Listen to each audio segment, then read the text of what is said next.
Hello everyone and welcome to C Programming Language Tutorials offered by Programming Glue। अपने पिछले video lecture में हम लोग लूप के ऊपर डिस्कस कर रहे थे और उसका पहला टाइप जो कि वाइल लूप था देख चुके थे। उसके अंदर कैसे वो रिपीटेडली स्टेटमेंट्स को until a specific condition satisfy execute करवाता रहता है, बार बार स्टेटमेंट्स को रन करवाता रहता है। ठीक है, उसके थ्रू हम लोग ने एक एग्जांपल भी देखा था कि कैसे हम लोग होल नंबर्स को प्रिंट करवा सकते हैं, which was a very simple and easy program that we can make in C language. आज उसी के कॉन्टिन्यूएशन में हम लोगों ने पढ़ना है कि डू वाइल लूप क्या होता है। चलिए एक बार वाइल लूप को रिविजिट करते हैं। वाइल लूप में क्या होता था कि पहले कंट्रोल ऊपर से लाइन बाय लाइन एग्जीक्यूशन करता हुआ आता था, जैसे नॉर्मल उसकी एग्जीक्यूशन होती है। उसके बाद वो वाइल को देखता था, उसके बाद कंडीशन देखता था, ये ट्रू होती थी तो अंदर जाके इस वाइल की बॉडी के वो सारी स्टेटमेंट को एग्जीक्यूट करता था। ठीक है, उसके बाद फिर से कंट्रोल वाइल पे जाता था, कंडीशन देखता था, कंडीशन ट्रू होने पर फिर से इसको एग्जीक्यूट करता था और वन बाय वन करते करते करते करते जब तक कि ये कंडीशन फॉल्स ना हो जाती तब तक इसको एग्जीक्यूट करता रहता था। ठीक है, सो लेकिन यहाँ पर अगर एक बात देखी जाए तो यहाँ पर कंट्रोल आया, उसने कंडीशन चेक करी। आप ये मानिए कि अगर पहली बार में ही कंडीशन फॉल्स हो जाए तो अगर पहली बार में ही कंडीशन फॉल्स हो जाएगी तो कंट्रोल वाइल के अंदर नहीं जाएगा, वो वाइल के आगे चला जाएगा। जो भी स्टेटमेंट वाइल की बॉडी के बाहर लिखी होंगी, मतलब ये कि वाइल के नेक्स्ट जो स्टेटमेंट लिखी होंगी उनको एग्जीक्यूट करेगा, ना कि वाइल की बॉडी के अंदर। एक बात तो ये क्लियर हुई। दूसरी बात ये भी क्लियर हो सकती है कि पहले कंडीशन चेक हो रही है, बाद में एग्जीक्यूशन हो रही है। ठीक है, दो बातें यहाँ पर अब आप ध्यान रखिएगा जो आपको डू वाइल लूप समझने में मे भी हेल्प कर सकती हैं। ठीक है, पहली बात कि पहले कंडीशन चेक हो रही है तब एग्जीक्यूशन हो रही है। ठीक है, दूसरी बात अगर कंडीशन यहाँ पर नहीं होती सेटिस्फाई तो जो कंट्रोल है वो इसको पूरा स्किप कर देगा, वाइल की बॉडी और वाइल को पूरा स्किप करके जो भी नेक्स्ट स्टेटमेंट्स लिखी होंगी उस पर चला जाएगा। चलिए उस एग्जांपल को भी देख लेते हैं जो पिछले वीडियो में हम लोगों ने देखा था।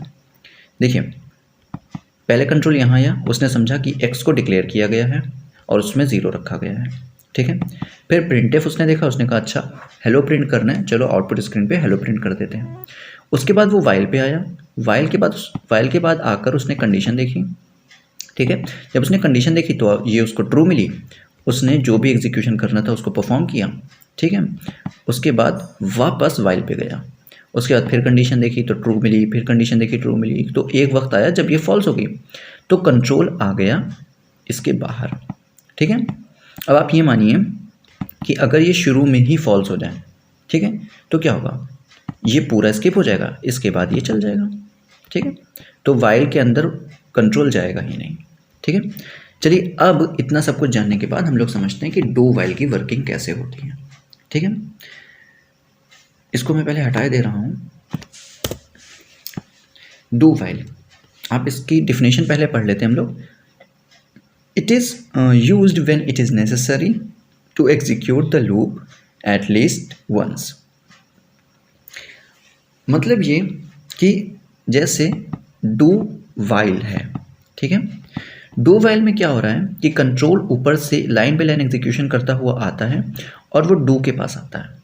जैसे उसको डू मिलता है, देखिए अब डू की अपनी कोई कंडीशन नहीं है। ठीक है, डू की अपनी कोई कंडीशन नहीं है तो कंडीशन चेक भी नहीं हो सकती। अब जब कंडीशन है ही नहीं तो चेक क्या होगी।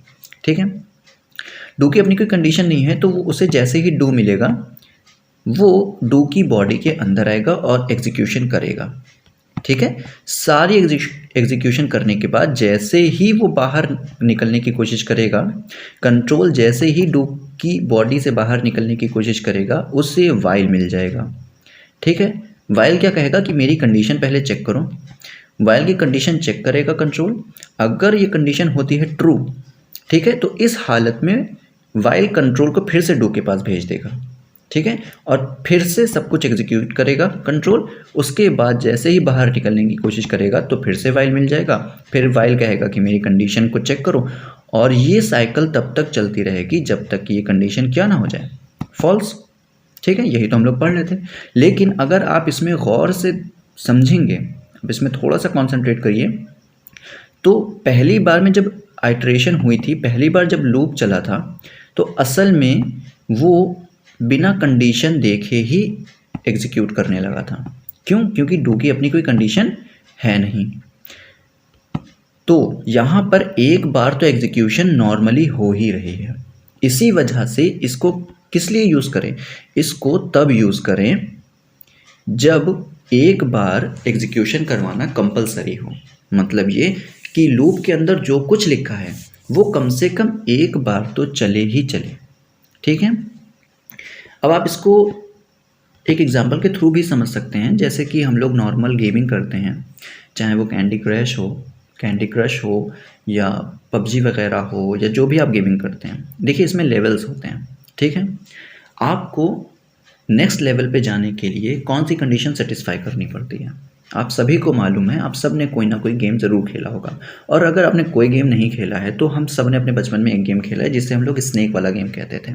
ठीक है, उसमें किसी लेवल पे जाने के लिए हम लोग को कौन सा लेवल क्रॉस करना पड़ता था? ठीक है, ये कंडीशन होती थी। अगर हम लोग को नेक्स्ट लेवल पे जाना है तो प्रीवियस लेवल को क्रॉस करना पड़ता था। कंडीशन यही होती थी कि आप प्रीवियस लेवल को क्रॉस करें। ठीक है, लेकिन अगर मैं कहूँ कि मुझे सेकेंड लेवल पे जाना है, ठीक है, तो मुझे फर्स्ट लेवल क्रॉस करना पड़ेगा। Okay, this is clear. लेकिन अगर मुझे फर्स्ट लेवल से खेलना है तो थोड़ी ना कोई कंडीशन है। तो एक बार तो आपको चांस मिलेगा ही मिलेगा सारी चीज़ें करने के लिए, और फिर वो चांस मिलने के बाद डिसाइड होगा कि आपको सेकेंड लेवल मिलेगा कि नहीं मिलेगा। अगर आप फर्स्ट लेवल को क्रॉस कर लेते हैं तो आपको सेकेंड लेवल खेलने को मिलेगा, ऑन द कंडीशन कि फर्स्ट लेवल क्लियर हो आपका। ठीक है, तो अगर इसी बात को दूसरे भी एग्जांपल से समझें, जैसे हम लोग प्रीमियम एप्लीकेशन ख़रीदते हैं या प्रीमियम एप्लीकेशन इंस्टॉल करते हैं, तो वो क्या करता है? आपको ट्रायल वर्जन देता है। ठीक है, तो आप उसको इस तरीके से भी समझ सकते हैं कि हम लोग प्रीमियम कंटेंट को कुछ टाइम के लिए कम से कम एक बार तो यूज़ कर सकें। ठीक है, उसके बाद आपकी कंडीशन सेटिस्फाई है कि आपने पेमेंट किया है कि नहीं किया है। ठीक है, अगर ये कंडीशन सेटिस्फाई होती है तो फिर आप यूज़ कर सकते हैं। कंडीशन ट्रू नहीं होती है तो आपका ट्रायल वर्जन कट हो जाता है। ठीक है, तो कम से कम एक बार तो आपको वो चीज़ मिलेगी। ठीक है, यही सेम चीज़ होती है डू वाइल में कि कम से कम लूप एक बार तो चलेगा, उसके बाद इस वाइल पे डिपेंड करेगा कि इसकी कंडीशन कैसी है। जहाँ पर वाइल में अगर हम लोग देखें, इसको कंपेयर करें वाइल से, तो पहले ही कंडीशन चेक हो रही थी कि ये ट्रू है कि नहीं है, तभी एग्जीक्यूट करो। ठीक है, तो इसमें पहले कंडीशन चेक हो रही थी और रिस्ट्रिक्शन लगी थी कि बिना कंडीशन चेक करे आप एक बार भी वाइल की बॉडी के अंदर लिखे हुए स्टेटमेंट को एक्सेस नहीं कर सकते, ना उन्हें एग्जीक्यूट कर सकते हैं। लेकिन डू वाइल में क्या कर सकते हैं? डू वाइल आपको ये सर्विस प्रोवाइड करवाता है कि आप कम से कम एक बार उसकी स्टेटमेंट को रन करवा सकें, फिर उसके बाद वाइल की कंडीशन चेक करें और जैसी इसकी कंडीशन हो उसके अकॉर्डिंग ये लूप चलेगा। ठीक है, और ये बात ध्यान रखिएगा कि वाइल के बाद सेमीकोलन लगेगा। अच्छा, क्यों लगेगा और वाइल में क्यों नहीं लगेगा? देखिए, वाइल की बॉडी नीचे तक है। ठीक है, वाइल के बाद सेमीकोलन नहीं लगा है। क्यों? क्योंकि वाइल के नीचे अपनी बॉडी है। डू वाइल के बाद वाइल में सेमीकोलन लगा है जस्ट बिकॉज क्योंकि डू अभी ख़त्म नहीं हुआ, डू की अपनी बॉडी है, उसके बाद वाइल की कंडीशन ख़त्म होते ही वहाँ पर उसकी डू का सारा स्टेटमेंट ख़त्म हो रहा है। ठीक है, और जहाँ पर स्टेटमेंट ख़त्म होता है हम लोग वहाँ पे सेमीकोलन लगाते हैं। ठीक है, जहाँ पर वाइल में स्टेटमेंट यहाँ पर ख़त्म नहीं हो रहा था, इस वजह से क्योंकि यहाँ पर नीचे इसकी बॉडी थी।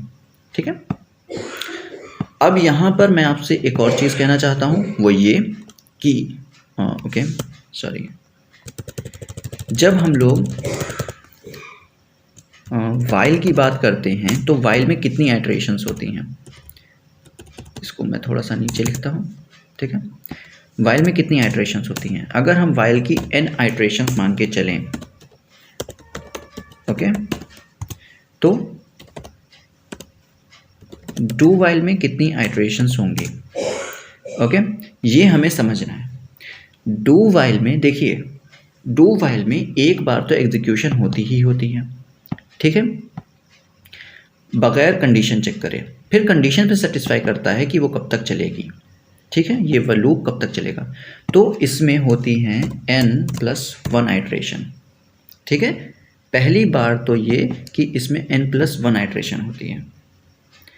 जब भी पहली बार तो ये ऐसे ही चल जाएगा, उसके बाद कंडीशन चेक होगी, ठीक है।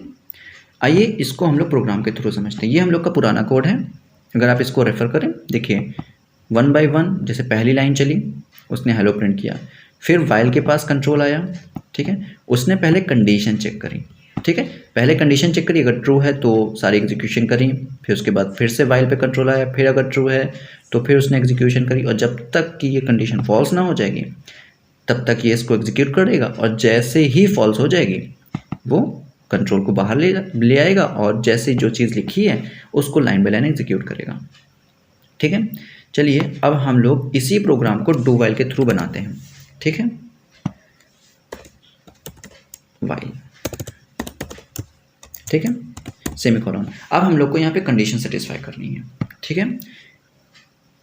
देखिए प्रोग्राम लगभग वैसा ही चलेगा, ठीक है। अगर मैं सेम कंडीशन लिख दूं जो हम लोग ने पहले लिखी थी तो प्रोग्राम सेम वैसा ही चलेगा, लेकिन सिर्फ फ़र्क इतना है कि यहाँ पर पहले कंडीशन पहले चेक हो रही थी फिर एग्जीक्यूशन हो रहा था, लेकिन डू वाइल में पहले एग्जीक्यूशन हो रहा है फिर कंडीशन चेक हो रही है। आई होप कि ये बहुत ही सिंपल बात है, आपको समझ में आनी चाहिए और आपको आ भी रही होगी, ठीक है। चलिए मैं मेन की पूरी बॉडी को क्लोज कर देता हूँ, ठीक है। ये मेन की बॉडी के अंदर लिखा हुआ है, ठीक है।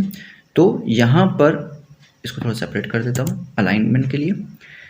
डू के अंदर जैसे देखिए पहले कंट्रोल ऊपर से चलेगा, कंपाइलर देखेगा अच्छा एक एक्स नाम का वेरिएबल है जिसमें 0 रखा गया है, ठीक है। उसके बाद क्या देखेगा कि प्रिंटफ है, चलो हेलो भी प्रिंट करवा देते हैं। उसके बाद डू के पास आएगा, ठीक है। डू के पास कोई कंडीशन अपनी नहीं है तो वो डू की बॉडी को एक्सेस कर लेगा, अंदर आकर सारी स्टेटमेंट को, सारे जो भी इंस्ट्रक्शन है उनको कर देगा एग्जीक्यूट। उसके बाद बाहर निकलने की कोशिश करेगा, उसको मिल जाएगा वाइल, वाइल की फिर करेगा कंडीशन चेक, और अगर ये कंडीशन ट्रू रहती है तो ये कंट्रोल वापस डू के पास चला जाएगा और फिर इसको एग्जीक्यूट करेगा, फिर वाइल के पास आएगा, फिर कंडीशन चेक करेगा, और जब तक साइकिल चलती रहेगी जब तक कि ये कंडीशन फॉल्स ना हो जाए, ठीक है। लेकिन बस फ़र्क इतना है कि एक बार एग्जीक्यूशन होगी इसमें फिर कंडीशन चेक होगी, वहीं वाइल में पहले कंडीशन चेक हो रही थी फिर एग्जीक्यूशन हो रहा था। आंसर और आउटपुट, अगर मैं आउटपुट की बात करूं तो आउटपुट लगभग सेम आने वाला है, ठीक है। मैं इसको करता हूं सेव और एग्जीक्यूट पे जाके करता हूं कंपाइल एंड रन, ओके। देखिए आउटपुट हम लोग का सेम है, बिल्कुल सेम है। हम लोग के पहले भी हेलो 0 1 2 3 4 5 6 7 8 9, लेकिन जब ये 0 प्रिंट हुआ ना, ठीक है, जब ये 0 प्रिंट हो रहा था तब कंडीशन नहीं चेक हुई, कंडीशन 1 पे आके चेक हुई, और यहाँ से कंडीशन चेक शुरू हुई, चेकिंग शुरू हुई, कंडीशन की चेकिंग शुरू यहाँ से हुई 1 से। तो जब 0 प्रिंट हुआ तो वो अपने आप प्रिंट हुआ, वो बिना कंडीशन चेक करे हुए प्रिंट हो गया, ठीक है। तो यही एक मेजर डिफरेंस होता है वाइल में और डू वाइल में, ठीक है। देखिए डू वाइल को कहते हैं पोस्ट टेस्टेड, क्यों? क्योंकि इसकी कंडीशन होती है बाद में चेक, एक बार एग्जीक्यूशन होने के बाद में चेक होती है, इस वजह से इसको कहते हैं पोस्ट टेस्टेड। वाइल को क्या कहते हैं? ये एक प्री टेस्टेड है, okay, this is pre tested loop. Pre tested का मतलब आप समझ रहे होंगे, प्री टेस्टेड मतलब पहले कंडीशन चेक हो रही है फिर एग्जीक्यूशन हो रहा है, जैसे कि मैं भी कह चुका हूं। पोस्ट टेस्टेड मतलब कि पहले एग्जीक्यूशन हो रहा है फिर कंडीशन चेक हो रही है, ठीक है। तो आई होप कि आपको ये वीडियो इन्फॉर्मेटिव लगा होगा, इसमें आपको डू वाइल से रिलेटेड जितने कॉन्सेप्ट हैं उसको समझने में आसानी गई होगी, ठीक है। लेकिन अगर फिर भी आपके कोई कॉन्सेप्ट हैं जो क्लियर नहीं हुए हैं डू वाइल से रिलेटेड, तो you can ask me and I will be there to answer your questions.